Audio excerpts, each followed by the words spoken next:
এখন যেই প্র্যাকটিসগুলো হচ্ছে পরবর্তীকালে আমরা 2-4 দিনের মধ্যে ঢুকে যাব আমাদের কাটিং এর ডিপার্টমেন্টে, তখন প্রত্যেকটা কাজ তোমাদের প্র্যাকটিসের সাথে আমি রিলেট করি, আমি বলবো যে এই টাইমে এই প্র্যাকটিস করেছিলে সেটা এখন কাজে লাগছে। সবাইকে গুড মর্নিং। মোটামুটি সবারই ভালো হয়েছে তাই তো? একটা অ্যাভারেজ আমরা কতক্ষণ প্র্যাকটিস করেছি, তাড়াহুড়োর ব্যাপার নেই, ফিনিশিং এর সাথে আমরা খুব ফিলের সাথে আমরা প্র্যাকটিসগুলো করব, ঠিক আছে? এবং এখন যেই প্র্যাকটিসগুলো হচ্ছে পরবর্তীকালে আমরা 2-4 দিনের মধ্যে ঢুকে যাব আমাদের কাটিং এর ডিপার্টমেন্টে, তখন প্রত্যেকটা কাজ তোমাদের প্র্যাকটিসের সাথে আমি রিলেট করি, আমি বলবো যে এই টাইমে এই প্র্যাকটিস করেছিলে সেটা এখন কাজে লাগছে। মাঝে মধ্যে এটা আমার কেচি, এটা আমার চিরুনি, কন্টিনিউ এইটা করছি, মাঝে মধ্যে এরকম দুটো বাড়ি হবে, হ্যাঁ এটা কন্টিনিউ লাগবে, ঠিক আছে?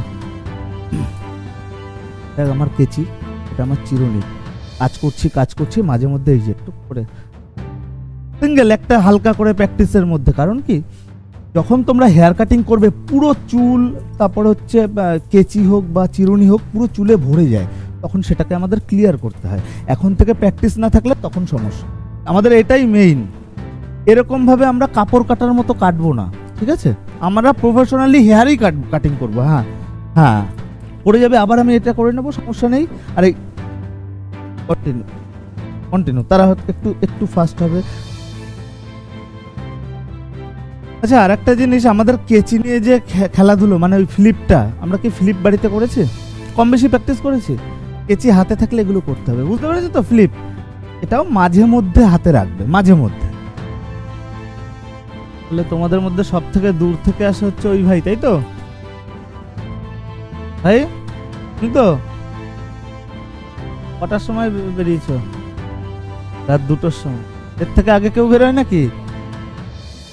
হ্যাঁ, রামপুরহাট, ও মোটামুটি 2টা-2:30টার সময় বেরোয়। কটার সময় বেরো? মানে গতদিন বেরো? আচ্ছা, ওখান থেকে কটা নাগাদ বেরো এবং এখানটার জার্নিটা কেমন? রাত 9:30।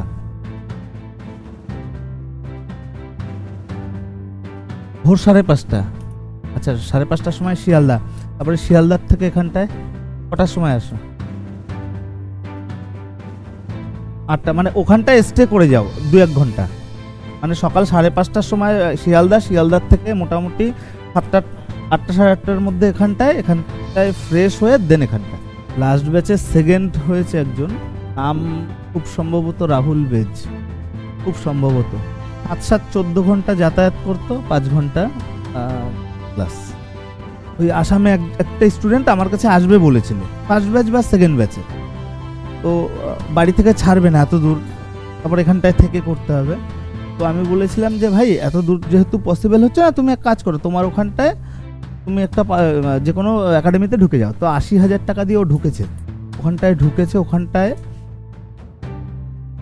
ছোট জায়গা এবং 70 থেকে 80 জন, যেটা বললো আমাকে, 70 থেকে 80 জন। ইভেন ওখানটায় ট্রেনিং নিতে নিতে আমার ভিডিও দেখতো, এরকম একটা ব্যাপার। তো বলছে দাদা তোমার মতো তো শিখাই না, ইভেন 70-80,000 টাকা হচ্ছে ভর্তির সময়, even total A to Z যা প্রোডাক্ট সব ওদের নিজেদের। কথার কথা, স্ট্রেটনিং শিখতে কত সময় লাগে? প্রোডাক্ট আমার ইউজ হবে এতটুকু, তার জন্য ওদের পুরোটা পারচেস করতে হয়। মানে কি, ওখানটায় ঢুকে ও আরো 50,000 টাকা এক্সট্রা বিলিং হয়েছে হচ্ছে প্রোডাক্টে, বুঝতে পেরেছো? তারপরে বললো যে এরকম ভাবে শিখায় না, তারপরে চার্জেস বেশি। তো আমি লাস্ট যখন ওর সার্টিফিকেট ডে হয় তখন ও আমাকে ফোন করেছে, দাদা আমি সার্টিফিকেট পেয়েছি, মোটামুটি আমার সাথে কথা হতো।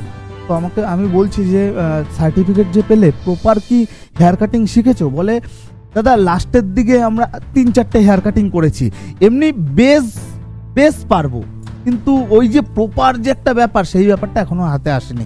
তার আগেই সার্টিফিকেট দিয়ে দিয়েছে। একজনকে যত তাড়াতাড়ি পাঠিয়ে পারে, তাহলে কি হবে, আর একজনকে নিতে পারবে।